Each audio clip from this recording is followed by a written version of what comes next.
আজকে তোমাদের সাথে কোনো মাইক্রো ওভেন ছাড়াই গ্যাসের চুলায় কী করে একটা পারফেক্ট কাপকেক বানাতে হয় সেই রেসিপি তোমাদের সাথে শেয়ার করব। তো চলো শুরু করি। নতুন কিছু নতুনভাবে প্রথমে সব শুকনো উপকরণগুলো মেপে নিতে হবে। এখানে আমি 1 কাপ ময়দা, বেকিং পাউডার, বেকিং সোডা আর 1 চিমটি লবণ দিয়েছি।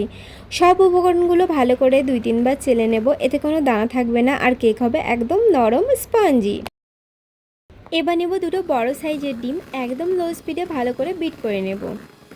এরপর এর মধ্যে ধীরে ধীরে 1 কাপ চিনি দিয়ে 1 থেকে 2 মিনিট বিট করব, যতক্ষণ না চিনির দানা পুরো গলে যায়।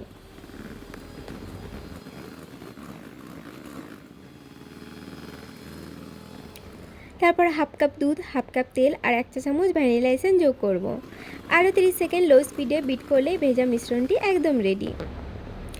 এবার শুকনো মিশ্রণগুলো ভেজার মধ্যে ঢেলে দেব। হ্যান্ড উইক্স দিয়ে আস্তে আস্তে কাট অ্যান্ড ফোল্ড মেথডে মিশিয়ে নিতে হবে। খেয়াল রাখতে হবে ওভার মিক্স কিন্তু করা যাবে না। ধীরে ধীরে মেশালে কেক হবে একদম পারফেক্ট এবং স্পঞ্জি। ব্যাটার রেডি হয়ে গেলে কাপকেক লাইনারে সমানভাবে ভরে নেব। আমি এখানে 2 পাউন্ড ব্যাটার বানিয়েছিলাম, তার অর্ধেক কাপকেক মোল্ডে আর অর্ধেক কেক টিনে দিয়েছি। ওভেনে বা গ্যাসে দেওয়ার আগে কাপকেকগুলো হালকা ট্যাপ করে নিলে ভিতরে বাতাস থাকবে না আর কেক হবে খুবই সুন্দর। এবারে বেক করার পালা। প্রথমে পাত্রটা 10 মিনিট প্রিহিট করে নেব।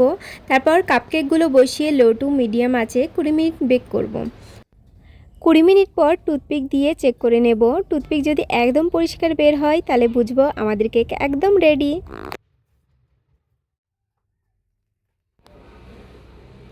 কাপকেকগুলো হয়ে গেলে পাত্র থেকে নামিয়ে নিতে হবে। একদম ভালো করে ঠান্ডা করতে হবে যাতে ফ্রস্টিং গলে না যায়। তারপর আমি স্টার নজেল দিয়ে ক্রিম দিয়ে ডেকোরেশন করলাম আর উপরে দিলাম কালারফুল স্প্রিঙ্কল। দেখতেই কত সুন্দর লাগছে, তাই না? আর খেতেও হবে একেবারে সফট আর মজাদার। তোমরাও চাইলে এই রেসিপি থেকে খুব সহজেই বাড়িতে কাপকেক বানিয়ে ফেলতে পারবে। সবচেয়ে বড় কথা, এটার জন্য কোনো মাইক্রো ওভেনের দরকার নেই। আমার রেসিপি যদি তোমাদের একটুও ভালো লাগে তাহলে অবশ্যই লাইক, কমেন্ট আর শেয়ার করতে ভুলো না।